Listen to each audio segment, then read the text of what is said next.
আজকে আপনাদেরকে একটা রিপোর্ট বলি, এগুলো হলো সম্পূর্ণ পশ্চিমাদের মিশন।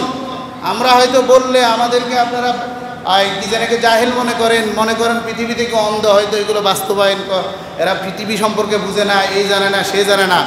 আমরা সব সময় ওলামাই কেরাম কিছু বুঝি আর না বুঝি, ধর্মের সাংঘর্ষিক কোনো বস্তু আসলে সর্বপ্রথম ওলামাই কেরাম এটার বিরোধিতা করে, তারাই বুঝতে পারে।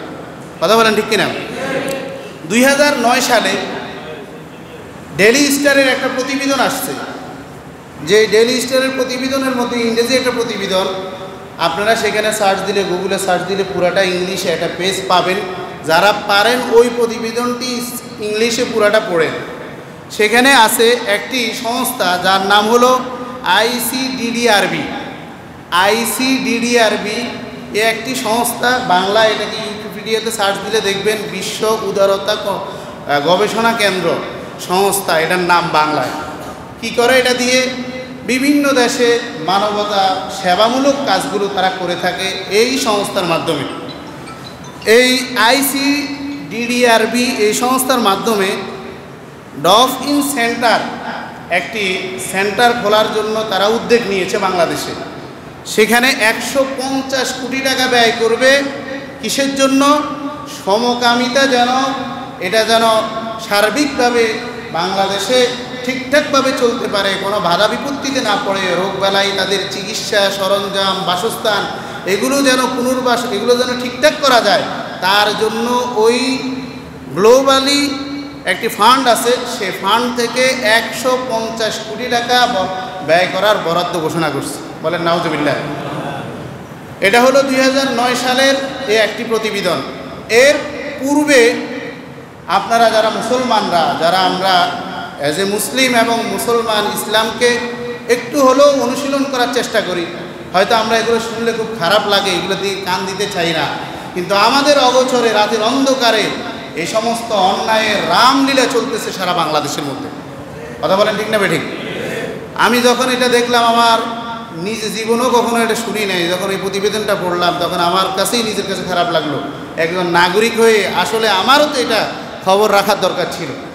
সেটা হলো এই গ্লোবালি ফান্ড থেকে সেভ দ্য চিলড্রেন একটা সংস্থার মাধ্যমে, একটা সংস্থা তার নাম হলো সেভ দ্য চিলড্রেন, এই সংস্থার মাধ্যমে 500 কোটি টাকা ব্যয় করে 105টা পতিতালয়কে স্থাপন করা হয়েছে। যে পতিতালয় যারা এই কাজগুলো করে তাদের বিভিন্ন রোগ বালাই দেখা দেয়, বিভিন্ন ধরনের অসুবিধা দেখা দেয়, সে সমস্তগুলো যেন ব্যয়বহুল এগুলো বহন করে, তার জন্য একটা বৈশ্বিক ফান্ড থেকে এই সংস্থাটি সেভ দ্য চিলড্রেন এই ফান্ডের মাধ্যমে, এই সংস্থার মাধ্যমে 500 কোটি টাকা বাংলাদেশে ব্যয় করছে, তাও 2009 সালের আগে।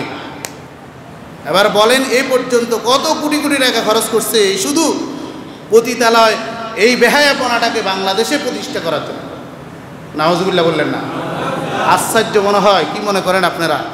105টি পতিতালয়ের সমস্ত চিকিৎসালয় যে বিষয়গুলো আছে আপনারা জানেন, ডাক্তারি যারা এই যৌনকর্ম কারণে একটা রোগ হয়, যে রোগটার নাম হলো এইডস রোগ, যে রোগের কোনো প্রতিষেধক নেই, কোনো ধরনের চিকিৎসা নেই। প্রায় 1996 সাল সম্ভবত সারা বৈশ্বিকভাবে 23 লক্ষ মানুষ যে রোগে মারা গিয়েছে। ক্যান্সারের চেয়েও মারাত্মক রোগ, যে রোগটা হয় এই যৌনাচারের কারণে, বেহায়াপনার কারণে।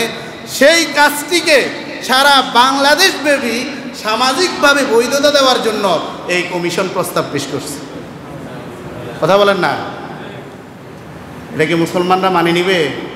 আল্লাহ তাআলা কি বলছেন? ওয়ালা তাকরাবুজ জিনা, জেনা তো করবা না, জেনার কাছেও যাইবা না। আল্লাহর নবী বলেন আল আইনান জেনাহু আন নাজর ওয়াস সামাআন জেনাহু আস সামউ। আল্লাহর নবী বলেন শুধু জেনা, ওই জেনার কাজটাকে শুধু বলে না, বরঞ্চ এই কাজে উদ্বুদ্ধ করার জন্য যেই দৃষ্টিটা দিয়েছে ওটাও জেনা, যেই কথাগুলো শোনার কারণে জেনার দিকে উদ্বুদ্ধ হয়েছে ওটাও জেনা, যেই জেনার দিকে যাওয়ার জন্য পাওটা কদম বাড়াইছে সেটাও জেনা, যেই চিন্তা করে জেনার দিকে গিয়েছে ওই চিন্তা করাটাও জেনার গুনাহ। বলেন না নাউজুবিল্লাহ? ওয়ালা তাকরাবুজ জিনা ইন্নাহু কানা ফাহিশা জেনা বেবিচার এগুলা হলো একেবারে গর্হিত কাজ, এগুলোর দ্বারা আল্লাহর নাফরমানিতে লিপ্ত হয়। তাই জেনা করা তো থাক দূরের কথা, তার আশেপাশেও যাওয়া মুসলমানদের জন্য হারাম। মুসলমানদের জন্য কি ভাই বলেন? সুতরাং এই কমিশন কি ধরনের স্পর্ধা করেছে, মুসলমানদের এমন একটা জ্বলন্ত হারাম বিধান সেটাকে তারা এই দেশের মধ্যে বাস্তবায়নে তারা আবেদন করছে। নাউযুবিল্লাহি মিন